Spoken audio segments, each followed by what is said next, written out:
Ahora, entiende que yo cuando estoy enferma o me siento mal, ella viene y me hace cariños, pero no entiende, no le puedo explicar.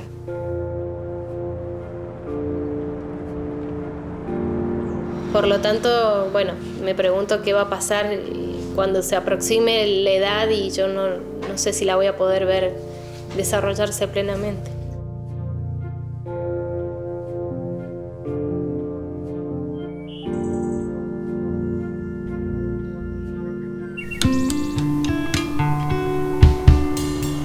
Estaba muy nerviosa antes de ir porque fue muy especial para mí ese encuentro.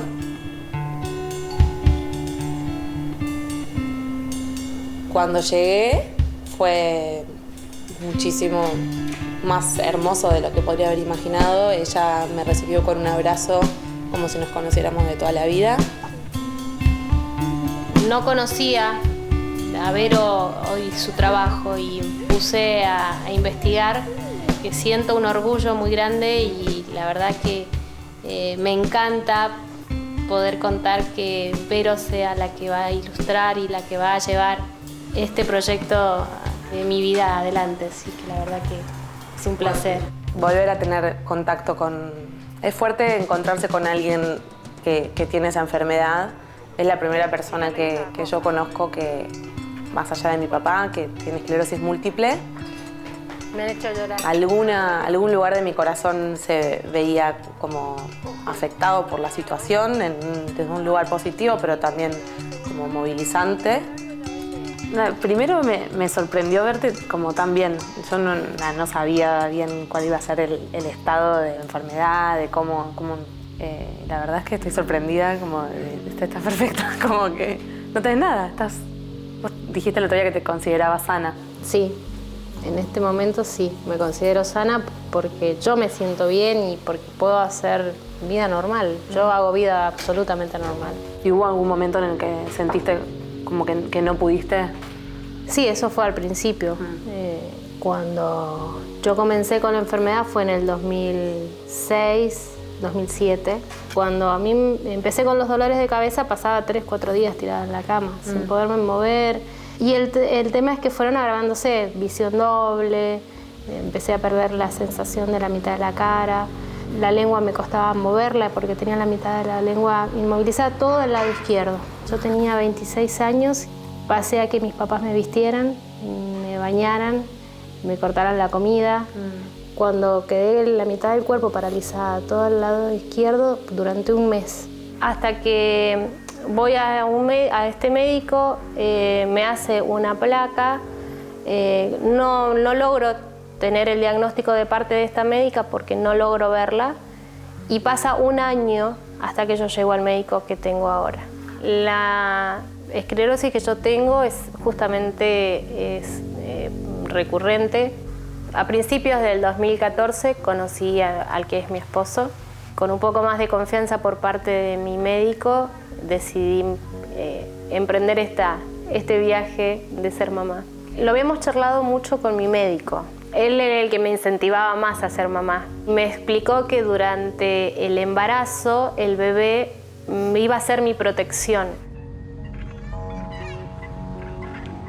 Así que en Julieta, en el 2015, el 19 de septiembre del 2015, nace. Como que no puedo evitar comparar, o sea, cada palabra que decís con mi papá y con la historia que yo viví en mi casa y pienso exactamente en eso, como él, como su enfermedad no lo definía. Sé que su habilidad o su creatividad es muy buena, pero la verdad que el condimento de todo lo que ha vivido su papá y tener esta conexión creo que va a ser aún más inspirador.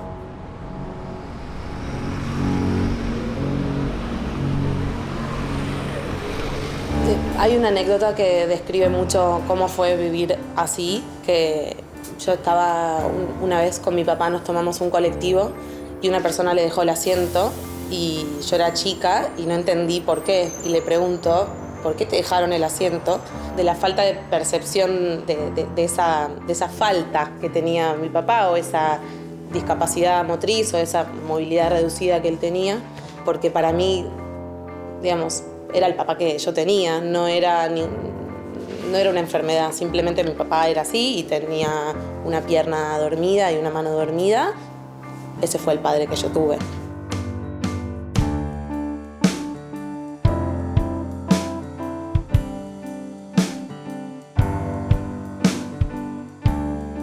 Ayer cuando estaba haciendo la obra, realmente me emocioné. Pensé mucho en mi papá y en su fuerza, y era muy linda la sensación de estar como ilustrando la fuerza de mi papá y de Flor, que a la vez me encanta poder ilustrar la fuerza de una mujer.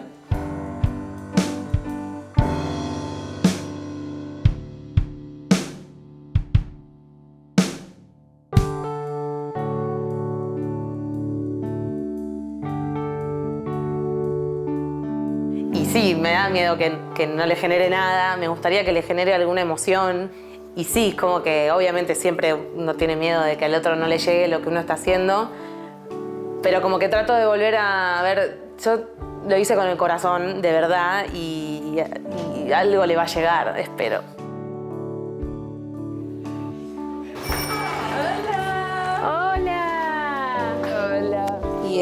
Y me imaginaba en el momento en que le dé la obra y pensaba que eso también podía ser como una retroalimentación de su fuerza. Como ella me dio fuerza a mí, yo le doy fuerza a ella y así vamos viviendo todos. Vamos para el primero.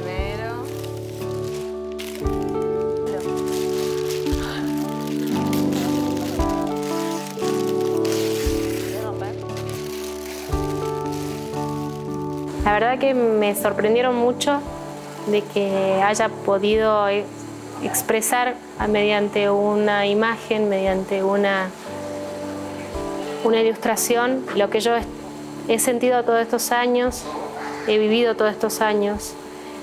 Y la verdad me emocionó un montón porque me sentí muy identificada con las ilustraciones, me sentí muy identificada con lo que ella mostraba.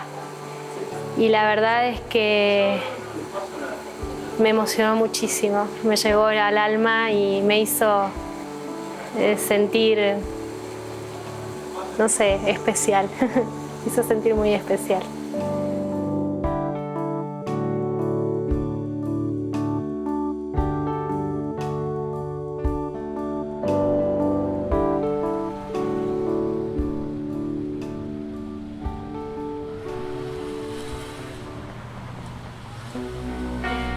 Quando ho cominciato a frequentare il reparto di neurologia, il primo ambulatorio che seguii fu quello della sclerosi multipla. Trovai una storia molto interessante perché era una ragazza, era della mia stessa età, in quel momento non ero ancora un dottore e lei mi raccontava di questa possibile diagnosi di sclerosi multipla e da quel momento ho pensato che accompagnare un paziente con un problema che non può risolvere, forse questa era la vera sfida della mia carriera.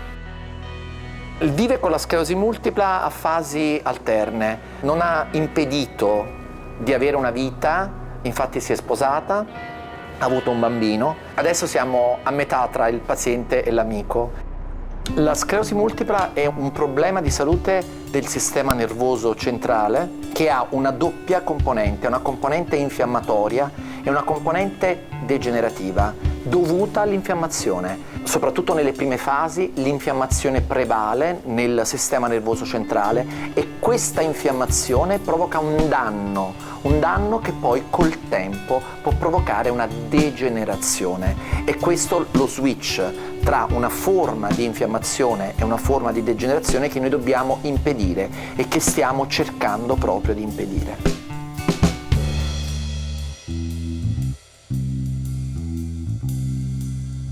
La prima volta che la neurologia, almeno nella mia vita, incontra l'arte, però ritengo invece che quello che io faccio possa essere interpretato da un artista come te. Tu avevi mai sentito parlare di sclerosi multipla prima o no? Magari l'avevo sentito ma non ho mai approfondito la cosa e era una parola che spaventava lì. Forse nella sua rarità, anche quando si viene a sapere o quando viene anche solo citata, spaventa. Poi andando comunque a sentire un po' i tuoi discorsi, anche vedendo dei casi, sei addolcito. di base un'immagine. Stavo analizzando questa sezione di cervello molto elegante. Comunque sia, a me piace sperimentare, piace anche il dialogo perché mi apre nuove prospettive, nuove tematiche, nuovi immaginari, nuove grafiche, nuove tecniche. Per quello la mia curiosità è iniziata a entrare in campo medico con l'arte, cosa che non ho mai fatto. Beh, insomma, allora abbiamo... Sono carico e ci sto lavorando. Okay, ci stai lavorando. Sì.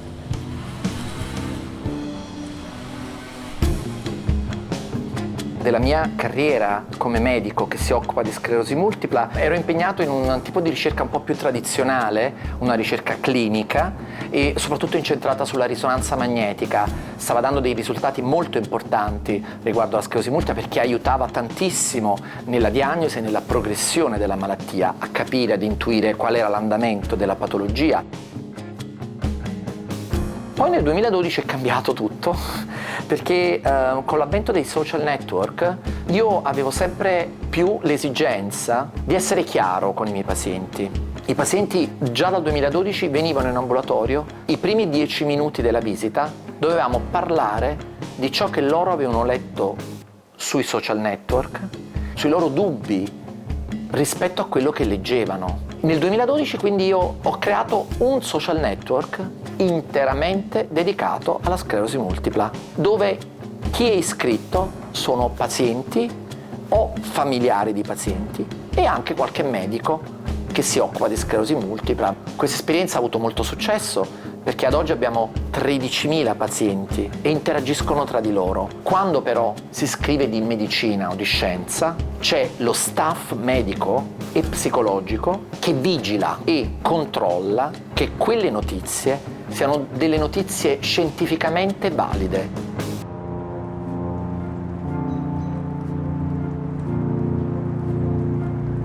Del pezzo che sto preparando è in diretto contatto con il cervello e con il sistema nervoso. Ho trovato e analizzato delle immagini delle sezioni di cervello di pazienti che hanno la malattia della sclerosi multipla. Mi affascinava proprio perché è una questione di mancanze, come se all'interno di questo tessuto qualcosa vada a rompersi e si creino dei blocchi e delle discordanze, tra virgolette, in questo sistema. Stavo provando a analizzare il concetto di filtro e di blocco, che sia partito da una radiografia, cioè da un qualcosa che si può leggere solo attraverso la luce, scomporlo e provare a rimetterlo insieme. Una sorta di operazione chirurgica andando a sezionare queste componenti di questo cervello. Cos'è che può ispirare la mia opera d'arte? Ho risposto la curiosità, che è quello che spero che ogni pezzo d'arte può stimolare, la curiosità appunto di un'indagine o di andare a capire che cos'è che ci si pone davanti. Spero che nel dottore si ritrovi questo gemellaggio. Gli brillavano gli occhi quando parlava appunto di come è nata la sua ricerca e spero che trovi un parallelo con il mio pezzo.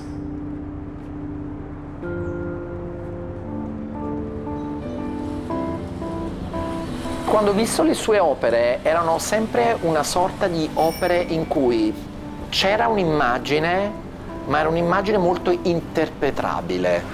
Non sapevo mai se quell'immagine poteva significare una cosa veramente positiva, normale, o anche una cosa con un'accezione un po' critica. Ma questo era il segreto della sua arte e probabilmente è il segreto anche della scienza.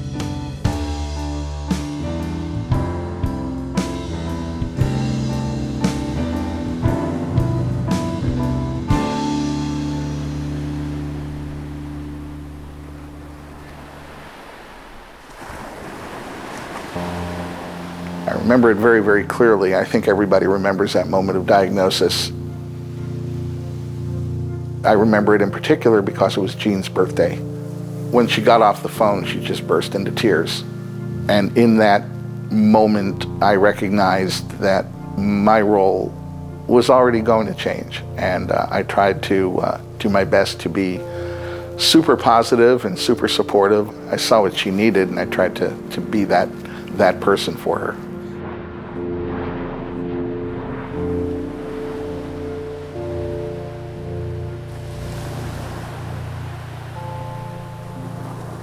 Yeah, it's really, really hard to explain. The funny thing about MS is nobody can see it. You can't see it right now. Sometimes it feels like there's fire ants between your gums and your teeth crawling around, and you'll have to carry the conversation because you have to live.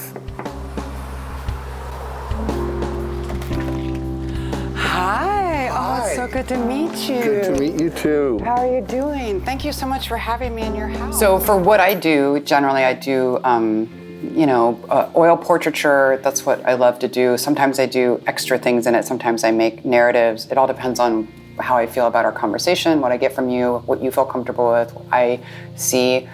So if you could tell me a little bit about your journey. So I met my wife, Jean, in 1988. And we got married in 91. So this is us about 2 years before Jean's diagnosis. Oh my God, she's gorgeous. How'd you land that? Yeah, lucked out. One morning we were having coffee, and I noticed that as she was holding her coffee cup, there was a little tremor in her pinky, and it wasn't any more than that. And I said, what's that? And she hadn't even noticed it. And she said, "Yeah, I should get it looked at." And I said, "Good idea." So she went to the doctor, and very quickly the doctor said, "I need to refer you to a neurologist." So that was the first surprise of many more to come. She was diagnosed with progressive MS. Her progression from that point forward was very quick, very aggressive. She loved biking, so she would ride her bike. She'd get up 4 o'clock in the morning and ride 40 miles every single morning. Wow. That's, impressive. Well, she went from that person to a quadriplegic in fairly short order in just a few short years. That's a beautiful photograph. That's probably my favorite photograph. Yeah, that's a beautiful, gosh, she's got great skin. And So we pretty. can fast forward. This is a picture I took yesterday. This is yesterday? It is. Unfortunately, she's been nonverbal for several years. So what I've learned to do is break everything down to a yes-no response and just ask her to blink for yes. And she can still do that? Absolutely. She can still blink? That's Okay. all she can do. She's lost her short-term memory completely. Yeah. So fortunately, she knows me for a long time. But when I visit her tomorrow, she will have forgotten that I was there today. What do you have time to do for you? For one, I do a weekly podcast for the MS community. Oh, that's awesome. Yeah, it's called Real Talk MS, and it reaches a few thousand people who download it every week. What we went through was not pretty.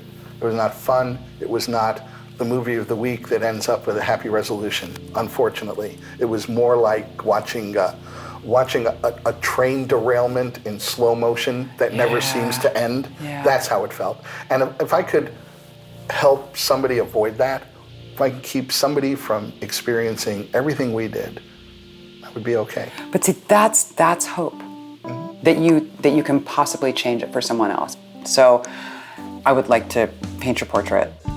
So I took a bunch of photos of him. I wanted to get close, and I wanted to do a close-up portrait so that hopefully he could see how good looking he is. Because everybody is so good looking. When we were doing all the picture taking, that was a moment where the project got real. I love that it's hard for you not to smile. That's amazing. Got it. Okay, so has your wife ever been here? No, never. No, she's never seen this place? And doesn't really have any concept of where this place is. Right. Neither do I, frankly. And frankly, she has very little, she has no concept of where she is. Yeah.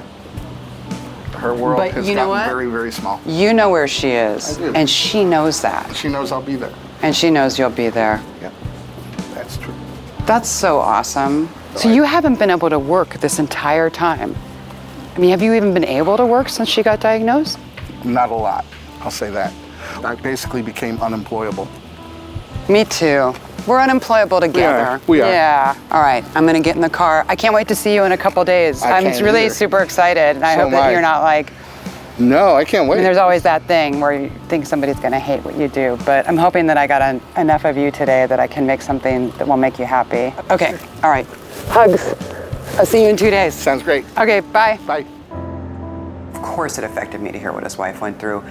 Do I know that'll happen to me? Yes. When the doctor said to me, oh, you might have, it looks like about 2 years left with your eyes and your legs and your whatever. They don't know that that's true, but I think that what they wanted to do was put me in a position where I had to get ready. I took that very seriously and I did all of it. I have my girls set up legally with godparents. I have prepared as best as I can for that.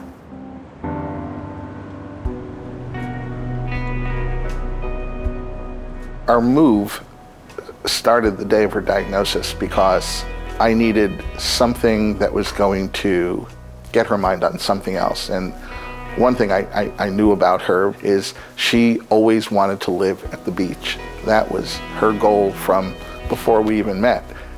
After she stopped crying that day, I said, hey, why don't we go look for a place at the beach?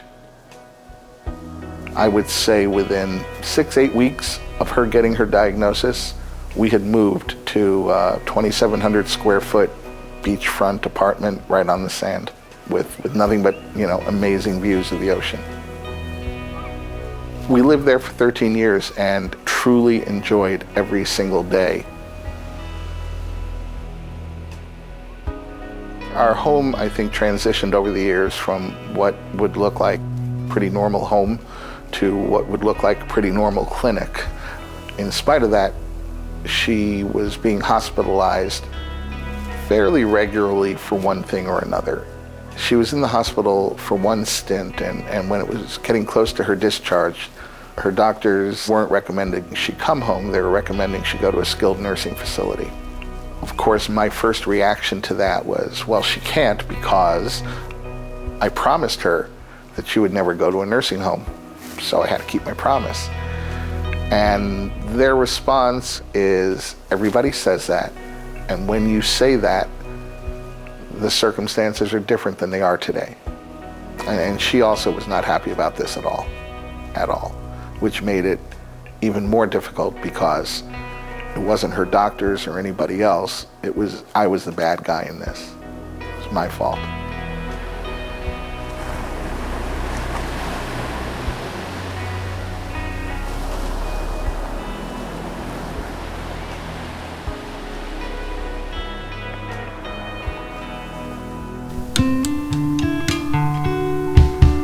I didn't go to art school. I was never able to afford art school. And I had babies and I was a single parent, so I couldn't do any of that. So I taught myself.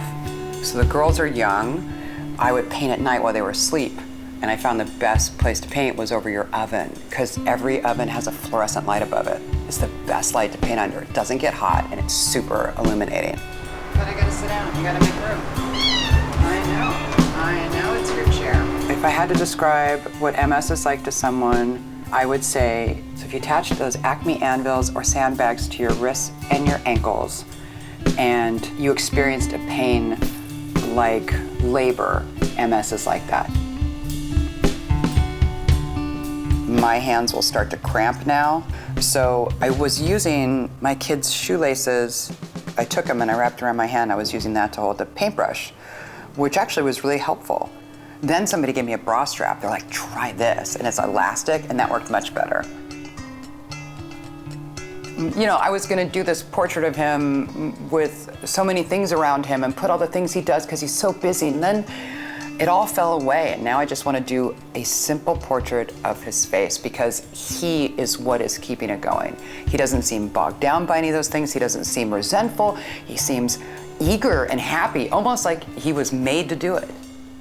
I'm doing this to tell his story. This is his story. He's a caregiver, and without people like him, we wouldn't be able to survive, us sick folk. We wouldn't be able to survive without his help. Hi, love. I know. It's the Tabitha show. Meow. I get up pretty early in the morning, up around 5. I leave the house generally around 7 o'clock in the morning, catch a bus or catch a ride to the Blue Line station in Long Beach, and I take that train to downtown Los Angeles, where I transfer to a subway that goes to North Hollywood, get off there and take a bus for the final few miles to get to my wife's facility. That trip generally takes a little over 2 hours. I visit with her for an hour, and then I turn around and do the same trip back. So that's like the first 5 hours of my day, 4 of them spent in transit. Okay. We know that MS is a progressive, debilitating disease, and the balance of the day I spend working on my podcast, lining up people to interview, finding news to talk about. I was hearing about just amazing research being done and some of the outcomes they were achieving. And before you know it, I found myself for the first time feeling hopeful. I wanted to find a way to share that information, and I decided that a podcast would do exactly that. And the response literally overwhelms me. I get emails or private messages every day from people who are feeling a little bit better about things because they found out something they didn't know.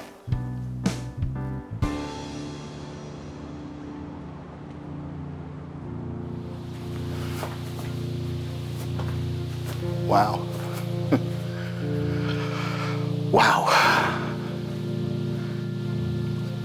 That's remarkable. Do you like it? Thank you. You're welcome. Thank you. My pleasure. That is so amazing. Are you happy? I'm beyond happy. Really? Yeah. I'm just so glad you're happy. I am. I really, really am. He could be living the poor me life, and he is not. He's taken it as a call to action, and he's gotten pride out of it and taken chances and is trying to change laws, and he's become an advocate, not just for his wife, but for everybody. I was in really bad shape when I did this mural. That doesn't look like my other murals, and I was in terrible shape. I just started losing my left eye. I was tired, I was sick. I've always made a conscious decision not to have photos of our life around. I don't look at them and cherish that moment. I look at them and measure the loss. MS has taken everything away from the both of us. I try to be a pretty positive and optimistic guy, and I haven't found an optimistic and positive angle on that yet. So I tend not to look at photos. I try to stay in the here and now. I've been given my time frame by doctors, so I get what's happening to me. And so I want to do as much as I can while I can. I mean, isn't that the whole point, that even when you're faced with something incredibly debilitating and should make you be totally inward facing, you still find a way to face outward and help others? That's the goal, right?